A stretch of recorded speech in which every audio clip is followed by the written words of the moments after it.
A-Day's in the books. Let's break it down. In the world full of podcasts, he's the undisputed heavyweight champion of hot takes, an Auburn sports homer, master of the boog, and message board legend. Get your buttons buttoned and your hats flattened because the Top Button Podcast is about to kick off. And you don't want to miss your courtside seat. Now, here's your host, Charlie Five. Yes, sir. We're back. It's another episode of the Top Button Podcast. This one's a little different. This is a spring practice A-Day recap. We're going to go through the A-Day game today. I'm going to focus essentially 100% on the offense. That is what I think everybody wants to hear. Hey, are we going to be okay? Like, there's been a lot of bad talk coming out of spring practice, a lot of bad juju around the offense. What did it look like? And just kind of break it down. Start with the quarterbacks and work our way through. We're going to talk about quarterbacks, wide receivers, offensive line, and then running backs too. We're going to talk about it all. And then, we got so much time to talk about the defense.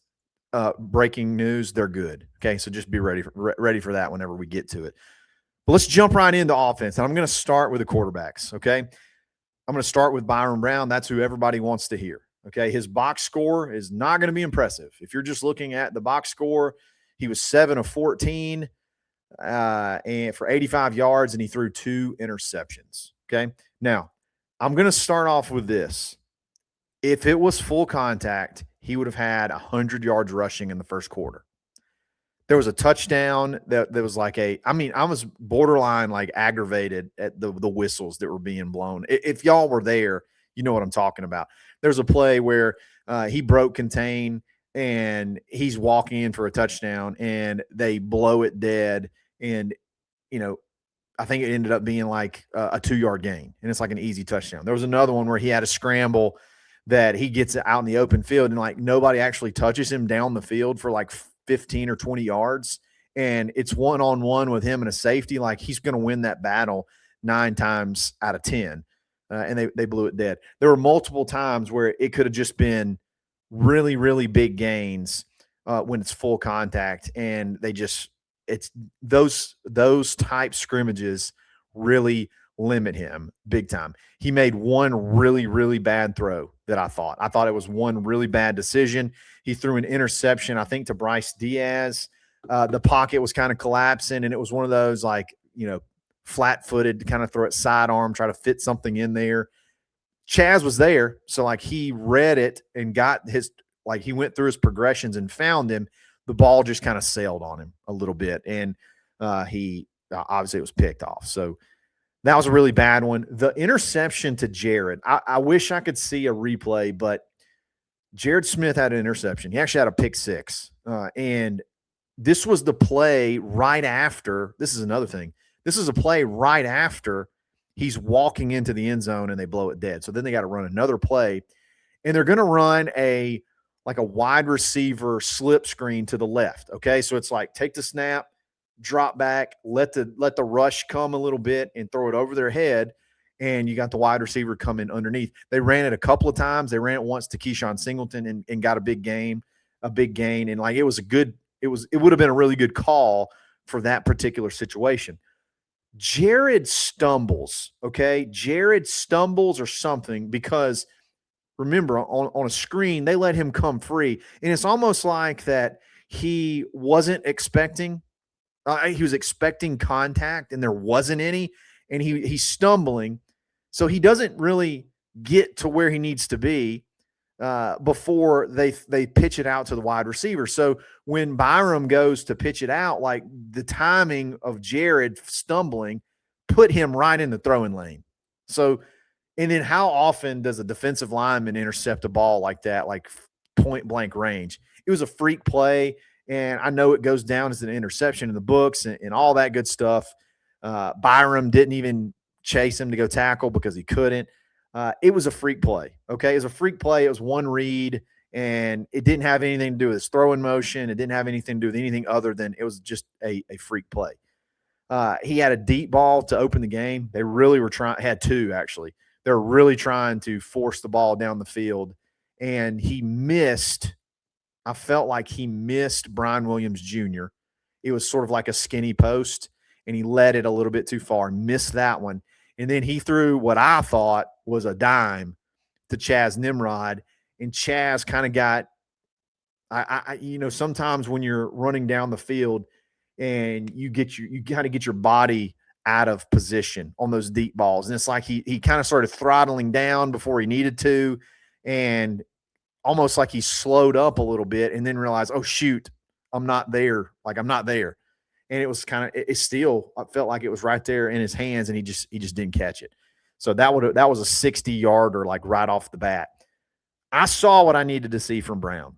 Okay. I know there's going to be a lot of people that maybe look at that box score and they're freaking out and they're like, oh my God, he stinks, whatever. I saw what I needed to see out of Brown.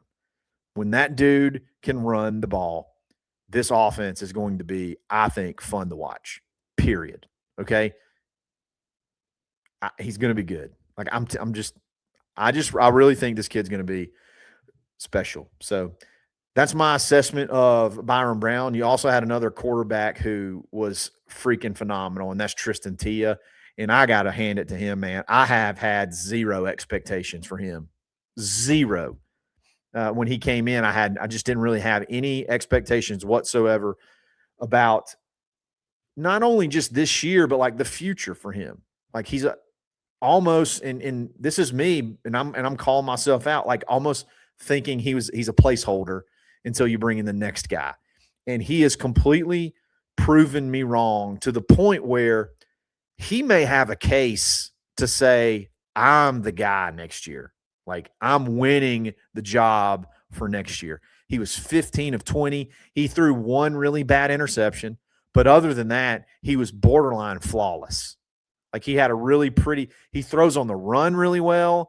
He goes through his progressions really well, and he's really, really accurate. I think the interception he threw, it was going to be like a corner route, and he was I think he was kind of rolling out, and Jacoby Matthews just snuck up under it and picked it off. But other than that, man, he is very, very impressive. Now, he was going 2s on 2s, so he didn't get any reps against the ones, but he was in there a lot of times.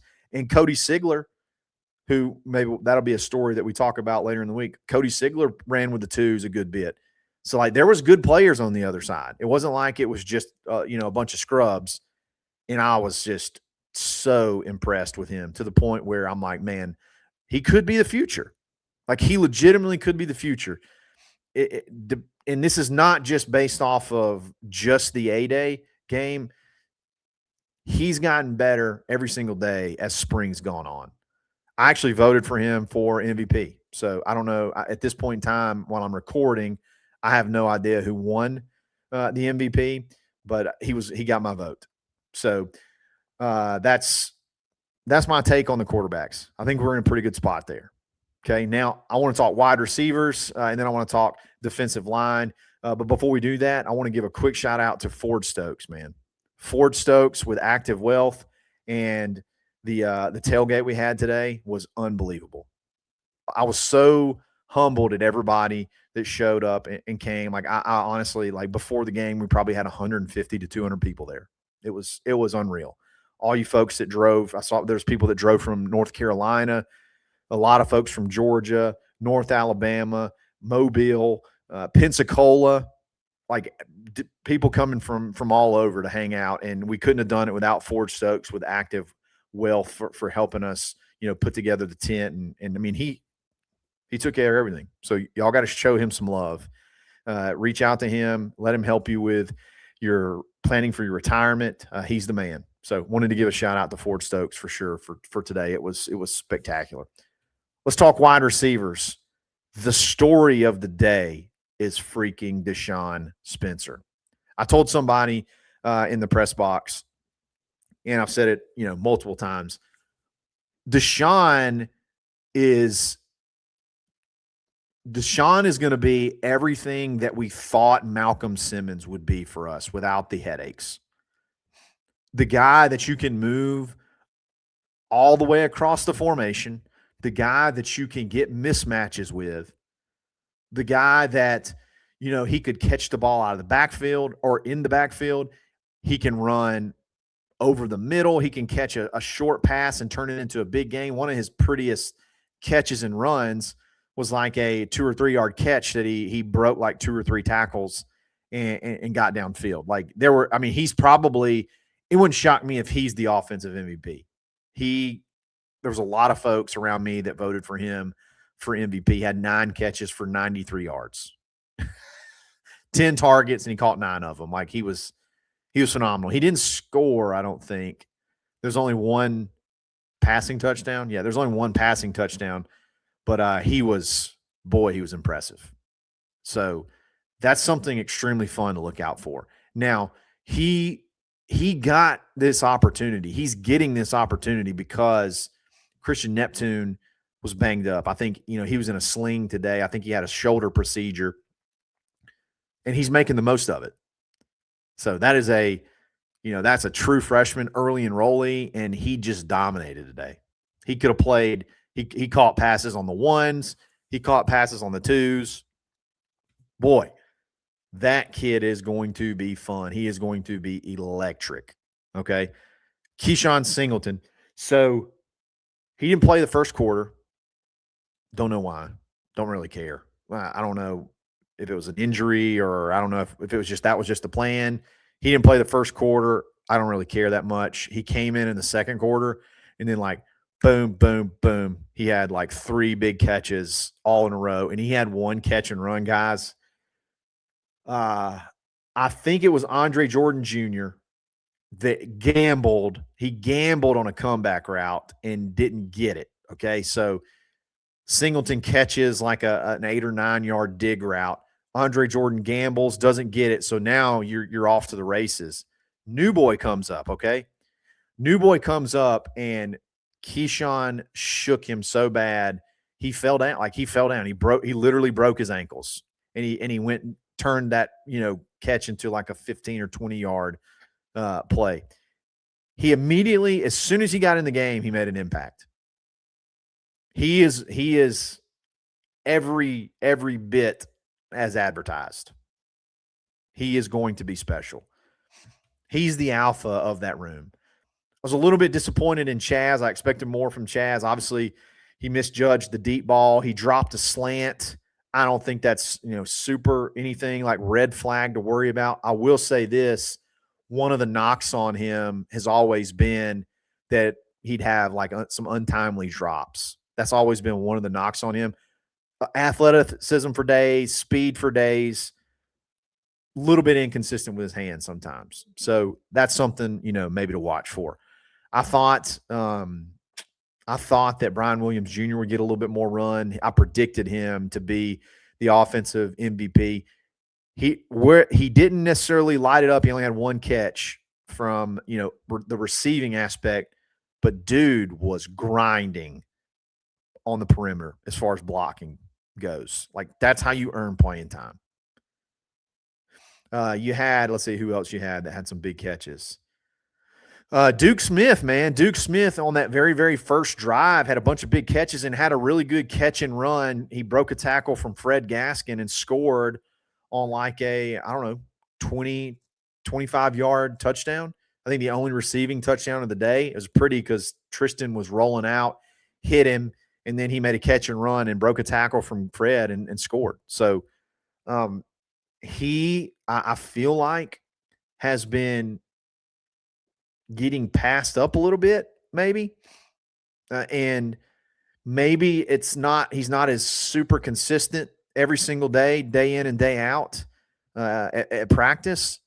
But man, when you turn the lights on, he feels like a gamer. So can you trust him? He's still got some work to do, still got a little bit more polishing there, but I was proud of him, man. I was proud of him. He's been kind of one of all these new guys that have they're getting all the glow, getting all the, all the oohs and ahs. And he's sitting over here like, man, I can play too. So I was good to see him again, 3 catches for 84 yards and a tutty. So good stuff there.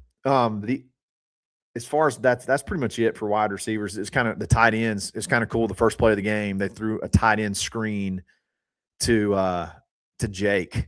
And I think that was cool because that kind of sent a message early. because the defense was so aggressive and they're so good. It's like, okay, we're going to throw you a change up just so you got to be on your toes. You can't be guessing, every single play. And picked up a pretty big game. I mean, it was like 8 or 9 yards, I think. Let's see what it was. That was the only catch he had. Let's see, Jake Johnson, 6 yards. Okay, so drive starter, 6 yards to get the drive started. So good stuff out of the receiver crew. They're good. They're going to be all right. Offensive line has been, for years, it's been the story. It's been like the bugaboo for Auburn for so very long. It's like, man, if we had an offensive line, we'd be pretty solid. And throughout spring, the narrative has been, that the offensive line is behind. And I think it's fair and totally okay to be concerned. Because again, the defensive line for most of spring, for the better part of spring, has just been having their way with them. All right. And then getting the run established and getting off to a good start has been a problem throughout spring. That's why when they did a scrimmage on Tuesday, what are they practicing? 2nd and long, 3rd and long. Just can't get drives going. So I thought they did a really good job today having a little bit more success on 1st down. Yeah, Jeremiah Cobb, who was running like a madman, he had four rushes for 57 yards. I mean, they were getting push. You had Nakai Davenport down there at the end, some tough, push the pile moments, 10 carries for 41 yards. Like, you had some running backs. There were some holes. And I think I still say I think there were some holes for Byron Brown too, like that they created. Any offensive line, when you put them in, it's kind of like when you're at bat in baseball and you're down 0-2. Like, it's tough when you get down 0-2. It's really tough as an offensive lineman, when you're, 2nd and 3rd and long. Like, that's just tough. And they got in a couple of those situations today, and it just meant, I think the interception that Byram threw, it may have been a longer down and distance, and they came after him, and he just sailed one. He got off platform and he sailed one and got picked off. But all in all, you did see us move the ball, particularly the twos, but the ones even move the ball up and down the field at times. Didn't get a touchdown, but they had success moving the ball. And it was the kind of success that you want to see in a spring game, where like the defense won some battles, and I think the offensive line won some battles.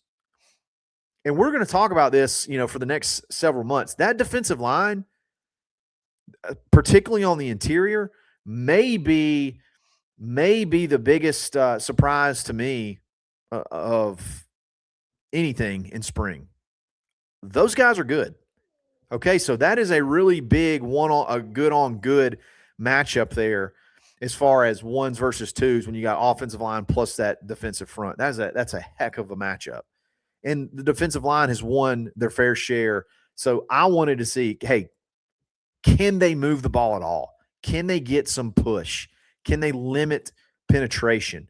Can they pick up some of those blitzes that, DJ sent? Like, he sent some linebackers like crazy. I mean, he was coming after Brown like every single play, it seemed like. Not a lot of dropping and, trying to confuse. They were trying to get after him. And, they succeeded some.